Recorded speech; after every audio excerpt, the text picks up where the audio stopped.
BJP ప్రభుత్వం ఉపాధి హామీ పథకాన్ని నిర్వీర్యం చేస్తుంది. రాజీవ్ గాంధీ పంచాయతీరాజ్ సంఘటన రాష్ట్ర అధ్యక్షుడు రాచమల్ల సిద్ధేశ్వర్ సిద్దిపేట జిల్లా ధూల్మిట్ట మండలం జాలపల్లి గ్రామంలో రాజీవ్ గాంధీ పంచాయతీరాజ్ సంఘటన రాష్ట్ర అధ్యక్షుడు రాచమల్ల సిద్ధేశ్వర్, రాష్ట్ర in charge Subhash, zonal coordinator Girikondal Reddy, స్థానిక సర్పంచ్ కమలాకర్ సోమవారం ఉపాధి హామీ కూలీలతో సమావేశం అయ్యారు. అనంతరం వారు మాట్లాడుతూ కేంద్ర ప్రభుత్వం ఉపాధి హామీ పథకాన్ని నిర్వీర్యం చేస్తుందని, కేంద్ర ప్రభుత్వం ఇవ్వవలసిన 90% నిధులను 6% చేసిందని అన్నారు. ముఖ్యంగా ఆనాడు కరెక్ట్ గా ఇదే రోజు అంటే 2006 ఫిబ్రవరి 2వ తేదీన అప్పటి యూపీఏ చైర్పర్సన్ సోనియా గాంధీ గారు, అప్పటి ప్రధాని మన్మోహన్ సింగ్ గారు, యునైటెడ్ ఆంధ్రప్రదేశ్ ముఖ్యమంత్రి రాజశేఖర్ రెడ్డి గారు ముగ్గురు కలిసి ఆనాడు గత 20 సంవత్సరాల క్రితం ఈ యొక్క కార్యక్రమాన్ని ఉపాధి హామీ పథకాన్ని దేశవ్యాప్తంగా ప్రారంభించడం జరిగింది. ఆ రోజు ప్రారంభించే క్రమంలో మహాత్మా గాంధీ జాతీయ గ్రామీణ ఉపాధి హామీ పథకం అని ఒక చట్టాన్ని తీసుకొచ్చి ఎవరైతే కూలీ లేని నిరుపేదలు ఉంటారో వాళ్లకు పని దొరికే విధంగా 100 రోజుల పని ఖచ్చితంగా ఇచ్చే విధంగా ఒక చట్టాన్ని రూపొందిస్తే ఇప్పుడున్న కేంద్రంలోని బీజేపీ ప్రభుత్వం దాన్ని మెల్లమెల్లగా నిర్వీర్యం చేస్తూ ఆ పథకాన్ని ఎత్తేసే ప్రయత్నం చేస్తా ఉన్నది. అందులో భాగంగా ఈ రోజు మాట్లాడితే మేము 125 రోజులు చేసినామని చెప్తా ఉన్నారు. నేను అడుగుతా ఉన్నాను, మీరు 125 రోజులు చేసిరు కరెక్టే, కానీ అట్ ద సేమ్ టైం మీరు కేంద్ర ప్రభుత్వం ఇవ్వాల్సిన 90% నిధులను 60% చేసిర్రు. ఆ విషయం మీరు ఈ రోజు ఉపాధి హామీ కూలీలకు కానీ ప్రజలకు కానీ చెప్పడం లేదు. ముందు ఆ విషయం చెప్పండి. ఇంకోటి, అంతకుముందు ఏదైనా పని చేపట్టాలంటే ఆ గ్రామంలో గ్రామ సభలో ఆ సర్పంచ్ గ్రామస్తులందరూ కలిసి కూర్చొని తీర్మానం చేసుకొని ఆ గ్రామంలో పనిచేసేవాళ్ళు. కానీ ఈ రోజు మీరు ఢిల్లీలో ఉంటే మీకు ఈ గ్రామంలో ఈ జాలపల్లి ఊర్లో ఏముంది, ఏం అవసరం ఉంది మీకు ఎట్లా తెలుస్తా నేను అడుగుతా ఉన్నాను. అంతేకాకుండా మెల్లమెల్లగా పనికి మీరు 60% చేసిర్రు, ఉపాధి హామీ కూలీలు వస్తలేరని మెల్లమెల్లగా దీన్ని నిర్వీర్యం చేసి మొత్తం ఎత్తేసి తిరిగి ఆనాడు ఏదైతే ప్రజలు వలసల్లిరో, కూలీలు నిరుపేదలు పనులు దొరకక వలసల్లిరో ఆ పరిస్థితి మళ్ళీ తీసుకురావడానికి ఈ రోజు కేంద్రంలోని మోడీ ప్రభుత్వం ప్రయత్నం చేస్తా ఉన్నది. దీన్ని కాంగ్రెస్ పార్టీ పూర్తిగా ఖండిస్తూ గతంలో ఏ విధంగా అయితే ఉపాధి హామీ పథకం ఉన్నదో అదే విధంగా కొనసాగించాలని కాంగ్రెస్ పార్టీ డిమాండ్ చేస్తా ఉన్నది. చట్టాన్ని నిర్వీర్యం చేసే విధంగా కేంద్ర ప్రభుత్వం, మోడీ నాయకత్వంలో ప్రభుత్వం కేవలం కార్పొరేట్ల పక్షాన్నే ఆలోచిస్తా ఉంది. ఒక విషతుల్యమైన జాతీయ నాయకుల మీద విషతుల్యమైన ఆలోచనతో మహాత్మా గాంధీ గారి పేరు తీసేయాలనే చెడు ఉద్దేశంతో చేస్తున్న ప్రయత్నాన్ని ఈరోజు ప్రజలు తిరస్కరిస్తా ఉన్నారు. మరి మీరు మాజీ ప్రధానిగా అయినప్పుడు మీ పేరు మీద వచ్చిన స్కీమ్స్ ను కూడా నెక్స్ట్ ప్రభుత్వాలు తీసేస్తా ఉంటే ఏ విధంగా ఉంటుందో ఒకసారి ఆలోచించాలి.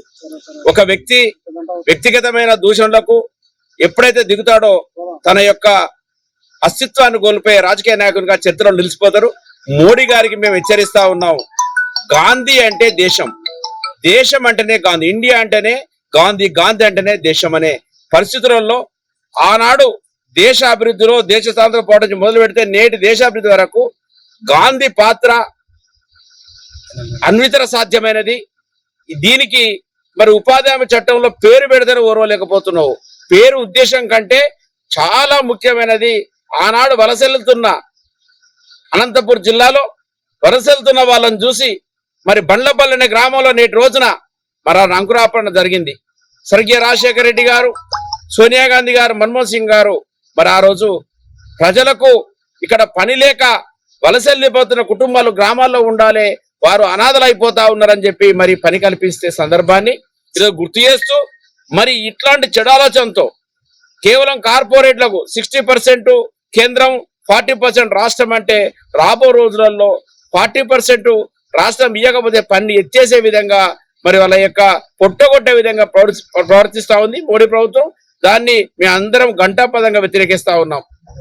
అదేవిధంగా పని దినాల గురించి 120 పని దినాలు మా మిత్రుడు చెప్పాడు. 120 పని దినాల కంటే వాళ్ళకి పనిచేసిన వేతనానికి మరి తగ్గే విధంగా వాళ్ళ యొక్క పని సూచించే అధికారం కోల్పోతా ఉన్నారు. వారు ఎక్కడ పని కల్పిస్తే అక్కడనే పని చేయాలి తప్ప ఆ గ్రామాలను సెలెక్ట్ చేసుకోవాలి తప్ప మిగతా గ్రామాలకు ఉండని విధంగా చేస్తా ఉన్నారు.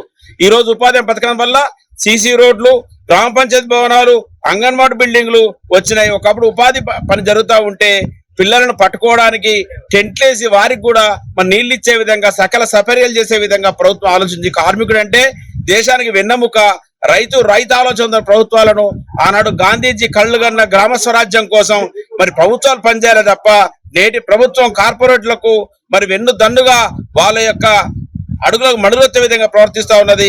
ఎప్పుడైతే ప్రజలకు వ్యతిరేకంగా పోతుందో ఆ ప్రభుత్వాన్ని ప్రజలు తిరస్కరిస్తారని హెచ్చరిస్తూ అదేవిధంగా ఇప్పటికైనా వాళ్ళ బుద్ధిని మార్చుకోవాలని చెప్పి గుణపాఠం రావాలని చెప్పి కోరుకుంటూ అవకాశం కల్పించిన పెద్దలు ధన్యవాదాలు ముగిస్తున్నాను. జై హింద్, జై భారత్, జై కాంగ్రెస్. ఆలపల్లి గ్రామంలో ఉపాధి హామీ చట్టాన్ని నిర్వీర్యం చేసే విధంగా కుట్ర చేస్తున్నటువంటి బీజేపీ ప్రభుత్వాన్ని ఎండగట్టడానికి వచ్చినటువంటి తెలంగాణ రాష్ట్ర ఆర్జీపీఆర్ఎస్ చైర్మన్ గారికి, అలాగే ఇన్ఛార్జ్ గారికి, అలాగే స్థానిక జడ్పీటీసీ మాజీ జడ్పీటీసీ గారికి నమస్కారాలు తెలియజేస్తూ, కేంద్రంలో ఉన్నటువంటి మోడీ గారు పారిశ్రామికవేత్తలకేమో లక్షల కోట్లు వేల కోట్లు రాయితీలు ఇస్తా ఉన్నాడు. కార్మికులకేమో పని దినాలు ఎగ్గొట్టి ఉపాధి హామీ పనిలో కోతలు విధించే విధంగా తీసుకున్నటువంటి నిర్ణయాలు ఏవైతే ఉన్నాయో ఆ నిర్ణయాన్ని వెనక్కి తీసుకోకపోతే రాబో రోజుల్లో ఇదే కార్మిక శ్రమజీవులు మీ ప్రభుత్వాన్ని గద్దెదించడం ఖాయమని చెప్పేసి హెచ్చరిస్తా ఉన్నాము. అలాగే మోడీ గారు మీరు పార్లమెంట్ లో పేపర్ మీద మహాత్మా గాంధీ పేరు చెరిపేస్తారు కావచ్చు, కానీ పేదల గుండెలో కార్మికుల గుండెలో ఉన్నటువంటి ఎంజీఎన్ఆర్ఈఎస్ పేరును జీవితకాలం మీరు చెరపలేరని చెప్పేసి సందర్భంగా తెలియజేస్తూ డిమాండ్ చేస్తా ఉన్నాము. గతంలో ఎలాగైతే కేంద్ర ప్రభుత్వం 90% నిధులు ఇచ్చే విధంగా ఉన్నటువంటి చట్టాన్ని మీరు ఇవాళ 60% కుదించారు. ఆ 90% యథావిధిగా కొనసాగించాలని చెప్పేసి కూడా డిమాండ్ చేస్తా ఉన్నాము.